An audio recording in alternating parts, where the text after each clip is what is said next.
我哋又繼續講《道德經》與修真。1年前講咗第53，而家講54。咁但係基本上咧係53章咯，嚇。咁我哋不如讀下黑體字嗰行好唔好啊？一齊讀下。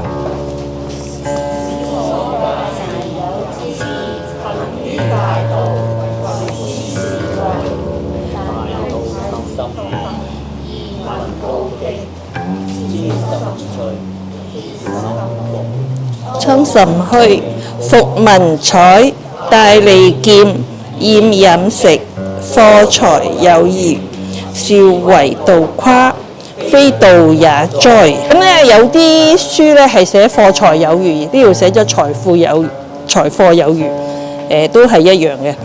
此介然有之咧，其實就係話忽然而知，唔使安排嘅，亦都唔需要憑空杜撰嘅。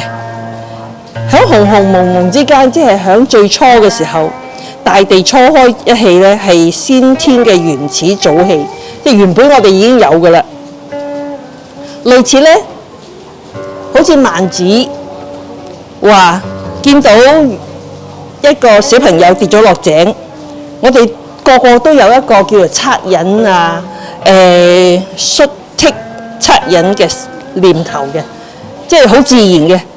悟道云：從無知時忽然有知，真良知也。呢個時候有嘅就係良知嚟嘅。呢啲良知咧一動起上嚟咧，就係話唔難嘅，一定有嘅。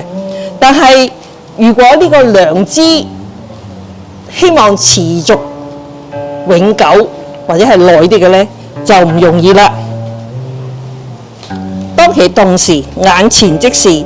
好多時候咧，我哋由靜去動，或者係動起呢一個嘅良知咧，我哋咧眼前就會見到噶啦。不過好容易點樣啊？隨住我哋長大啦，我哋就開始咧受呢個物欲所誘啦、引誘啦，然後欲起就情生，不知不覺就開始流於後天嘅知識。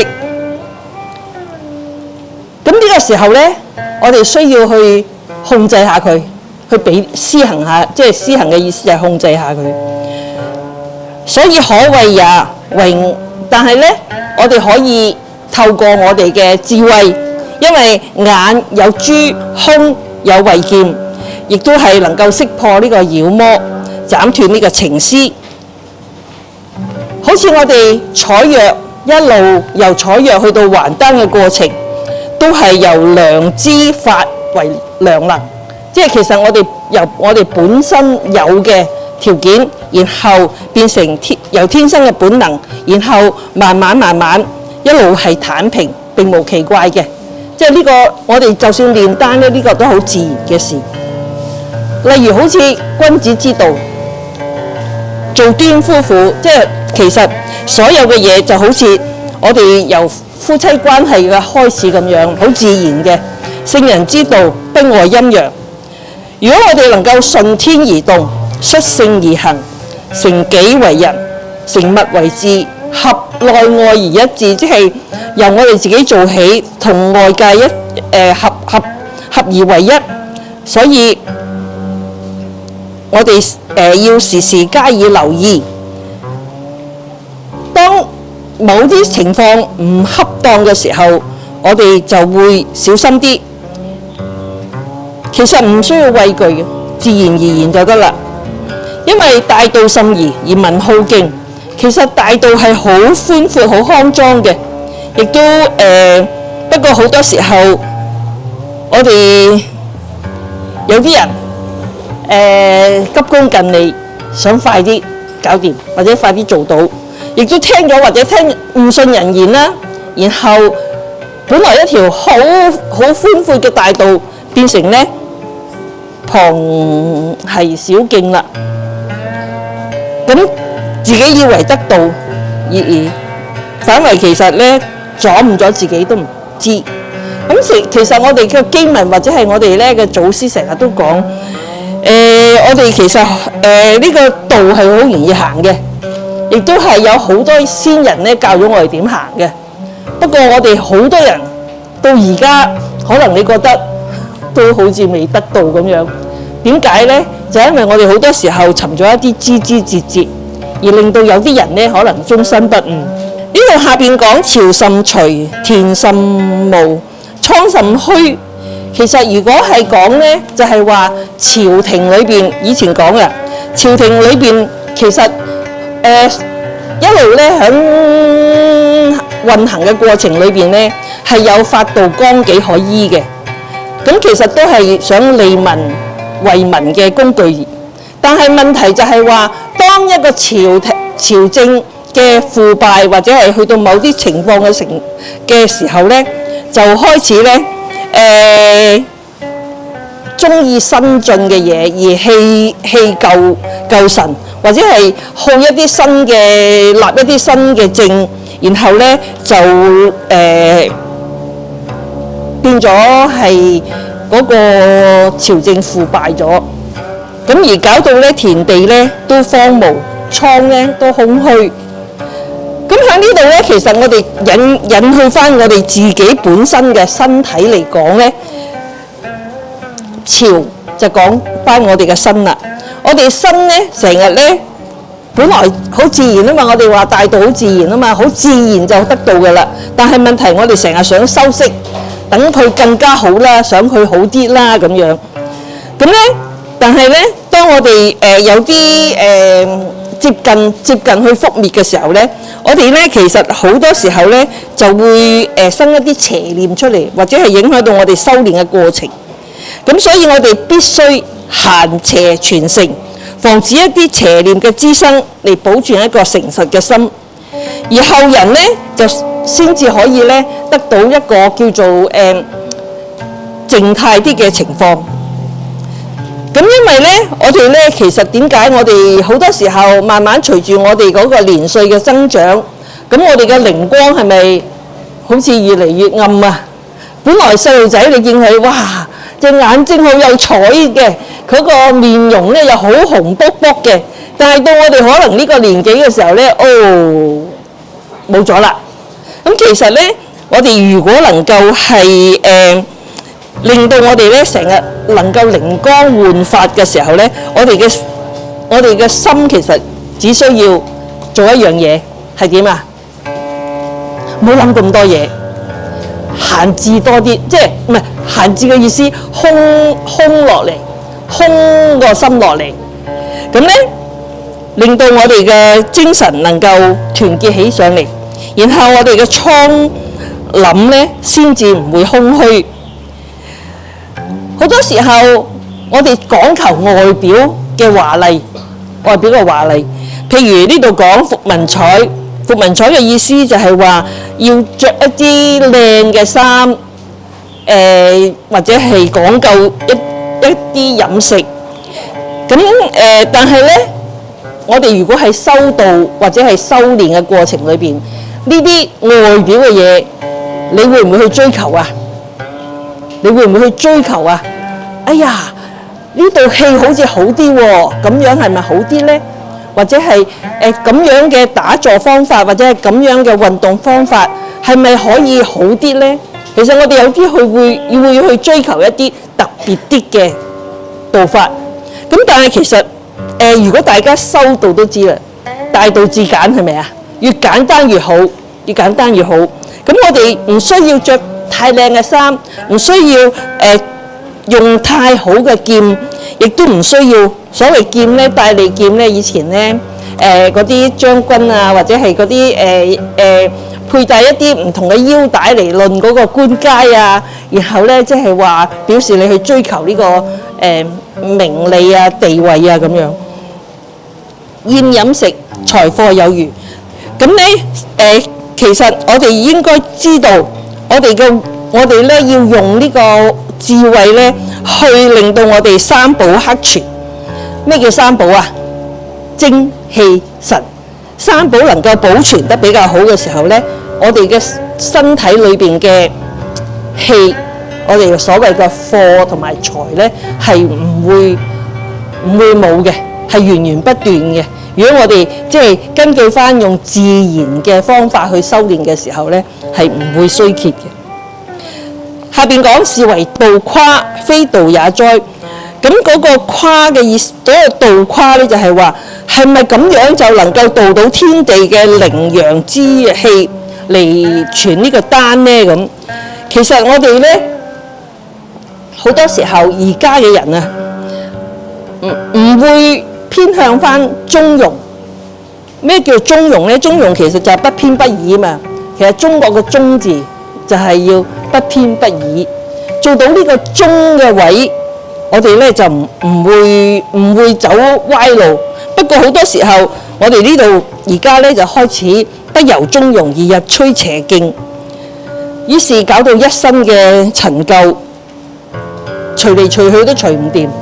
好多時候我哋咧想靜，但係靜唔靜到啊？其實靜好簡單嘅喎，但係我哋好多時候好難靜㗎，因為外邊嘅事物太多去騷擾我哋。騷擾我哋嘅五官，係咪啊？五感官。好啦，咁咧，我哋好多時候都去妄作招凶，即係去揾好多令到自己身體開始變得衰老啊，或者係精氣神啊損耗嘅過程，元陽盡失。於是紛來答往，咁咧其實就係話好紛亂，令到我哋咧係冇咗一個空空虛虛嘅過程嚟去練翻我哋嘅身體啦。荒無以極，關竅非盡塞乎，力倦神疲，毫無充盈之象。其實我哋而家咧希望就係話練翻自己嘅原來嘅本氣，然後等自己咧係有翻一啲充盈嘅氣，唔需要任何嘅嘢去令到自己係即係唔需要好靚嘅華衣啦，唔需要好好嘅飲食啦。我哋話大道係簡樸嘅，越樸素嘅想法，越樸素嘅穿着，其實就係越能夠達到你嗰個修道嘅境界。咁所以咧，我哋咧就唔需要去點樣巧用機關，然後導回我哋嘅元氣嘅。故求在內而不在外，所以我哋好多時候咧唔需要理外邊係點樣，我哋要盡量點樣啊？將自己嘅內邊鞏固多啲，鞏固好啲。咁好啦，呢度咧下邊我哋跳過咗下。逆曰：作逆者，其之道乎？正此之謂也。其實咧，逆能夠作逆，呢個係孔子講嘅。作逆嘅人，佢唔知道點樣去盜奪呢個天地之氣咩？佢知嘅。正因為係咁樣，所以咧，我哋好多時候就係話捨此而他途，好多時候令到自己咧係支離破碎。我哋唔需要，我哋好多時候就係自自然然，唔需要去追求外表，或者係唔需要追求其他，我哋只需要係自己顧翻裏邊就得啦。所以喺呢度講戒言數據，喺呢度戒言嘅數據有我哋3行啦嚇。咁其實咧係縮忽而有一線之名，何嘗非之？我哋其實知道縮忽嘅意思好快脆疾速嘅，係啦。咁咧每多窮於措施，故云可畏。我哋其實咧教大家練功嘅時候，都要大家有好多措施去準備㗎，係咪啊？又要咧將啲聲音降低晒，又要咧將所有嘅嘢外緣咧係放下，或者係點樣？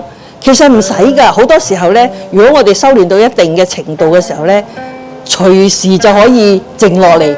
讓自己嘅心境靜落嚟，讓自己本有嘅裏邊咧係自自然然咁樣有就得㗎啦。所以明大道之不易，我哋其實好多時候咧，我哋嘅修真好簡單，但係問題我哋咧要有好多準備，或者係要將好多固有舊有嘅做法係減低，或者係唔應該做嘅都放低。